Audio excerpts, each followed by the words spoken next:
Ang aklat ng Acts Kabanata 28. Nang kami ay nakarating ng maayos, nalaman namin na ang islang iyon ay tinawag na Malta. Ang mga katutubong tao roon ay nag-alok sa amin ng hindi lang basta pangkaraniwang kabutihan. Ngunit sila ay nagsindi ng apoy at tinanggap kaming lahat, dahil sa walang tigil na pag-ulan at lamig. Ngunit nang si Pablo ay nakapag-ipon ng ilang bigkis ng kahoy at inilagay sa apoy, isang ulupong ang lumabas dahil sa init at kumapit sa kanyang kamay. Nang makita ng mga katutubo na ang ahas ay kumapit sa kanyang kamay, nasabi nila sa isa't isa, ang taong ito ay tiyak na mamamatay tao, na nakatakas mula sa karagatan, at hindi siya pinayagan ng katarungan upang mabuhay. Ngunit ipinagpag niya ang ahas sa apoy at hindi siya nasaktan. Hinihintay nila siyang mamaga at mag-apoy sa lagnat o di kaya'y biglang mamatay. Ngunit pagkatapos nilang pagmasdan ng mahabang panahon nakita nila na walang nangyaring pagbabago sa kanya, nagbago ang kanilang isip at sinabi nila na siya ay isang Diyos. Ngayon, sa malapit na dakong yun may mga lupain na pagmamay-ari ng pinuno ng isla, isang lalaki na nagngangalang Publia. Malugod niya kaming tinanggap at ipinaghanda kami sa 3 araw.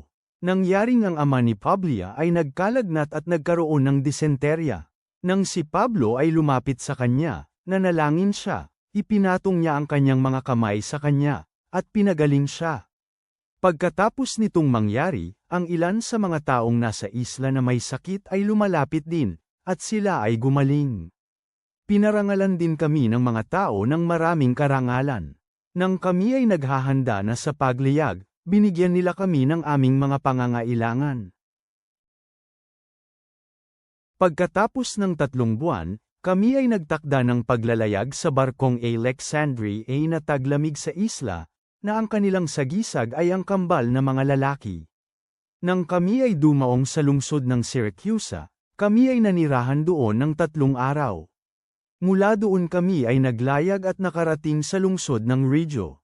Pagkatapos ng 1 araw ang hangin mula sa timog ay umiihip, at sa 2 araw ay nakarating kami sa lungsod ng Puteoli. Doon nakahanap kami ng ilang kapatiran at inanyayahan kami na tumira sa kanila ng 7 araw. Sa daang ito nakarating kami sa Roma. Mula doon ang mga kapatiran pagkatapos nilang marinig ang tungkol sa amin, dumating sila para salubungin kami sa malayo sa pamilihan ng Apio at ang 3 tuluyan. Nang nakita ni Pablo ang magkapatid, nagpasalamat siya sa Diyos at siya ay napalakas. Nang kami ay pumasok sa Roma, pinayagan si Pablo na tumirang mag-isa kasama ang sundalong nagbantay sa kanya.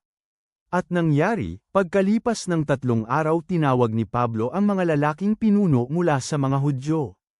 Nang sila ay magkakasamang dumating, sinabi niya sa kanila, mga kapatid, ako man ay walang nagawang pagkakamali laban sa mga tao o sa kaugalian ng ating mga ninuno, dinala ako bilang isang bilanggo mula sa Jerusalem sa mga kamay ng mga Romano.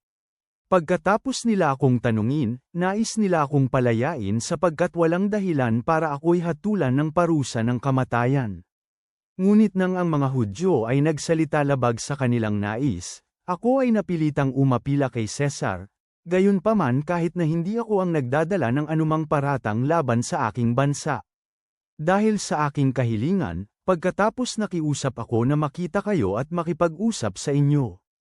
Ito ang dahilan kung bakit napalakas ang loob ng Israel na ako ay naigapos sa kednang ito. At sinabi nila sa kanya, kami ay walang natanggap na mga sulat mula sa Judea patungkol sa iyo, o sino man sa mga kapatirang dumating at nagbalita o nagsabi ng anumang masama patungkol sa iyo. Ngunit nais naming marinig mula sa iyo kung ano ang iniisip mo tungkol sa sektang ito, sapagkat ipinaalam ito sa amin na alam ng lahat at pinag-uusapan saan mang dako. Nang sila ay nagtakda ng araw para sa kanya, maraming tao ang lumapit sa kanya sa lugar na kanyang tinitirhan. Iniharap niya ang mga bagay sa kanila, at nagpatutuo tungkol sa kaharian ng Diyos. Sinubukan niyang himukin sila patungkol kay Jesus, ayon sa batas ni Moises at sa mga propeta na sabi niya, mula umaga hanggang gabi. Ang ilan ay nahikayat patungkol sa mga bagay na habang ang iba ay hindi naniwala. Nang sila ay hindi sumang-ayon sa isa't isa, umalis sila pagkatapos magsabi ni Pablo ng isang salita. Ang banal na espiritu ay nang-usap ng maayos sa pamamagitan ni Isaias ang propeta ng ating mga ninuno. Sinabi niya, "Pumunta ka sa mga taong ito at sabihin, sa pamamagitan ng pakikinig kayo ay makakarinig, ngunit hindi ninyo maintindihan, at sa paningin kayo ay makakakita, ngunit hindi mamamalas. Sapagkat ang puso ng mga taong ito ay naging mahina, ang kanilang tainga ay nahihirapang makarinig, ipinikit nila ang kanilang mga mata, ni ayaw makita ng kanilang mga mata, at marinig ng kanilang mga tainga, at maintindihan ng kanilang mga puso, at tumalikod muli at sila'y aking pagagalingin. Kaya, dapat ninyong malaman na ang kaligtasan ng Diyos ay naihatid na sa mga Gentile, at sila ay makikinig." Nang nasabi na niya ang bagay na ito, ang mga Hudyo ay umalis, nagkaroon ng matinding pagtatalo sa kanilang mga sarili. Si Pablo ay nanirahan ng buong 2 taon sa kanyang inupahang bahay, at tinanggap niya ang lahat ng lumalapit sa kanya.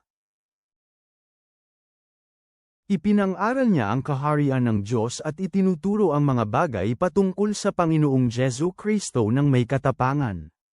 Walang sinuman ang pumihil sa kanya. Ama naming nasa langit, nagpapasalamat kami sa iyo dahil sa matatag na pananampalataya na ipinakita ni Pablo habang hinaharap niya ang mga pagsubok at hamon sa kanyang paglalakbay. Tulungan mo kaming tanggapin ang aming sariling mga hamon ng may tapang at magtiwala sa iyong banal na plano, sa pagkaalam na gumagawa ka sa amin upang magdala ng pag-asa at pagpapagaling sa iba. Naway maging kasangkapan kami ng iyong biyaya, na nagbabahagi ng pag-ibig ni Kristo sa bawat pagkakataon. Naway gabayan kami ng iyong espiritu tungo sa buong katotohanan. Amen.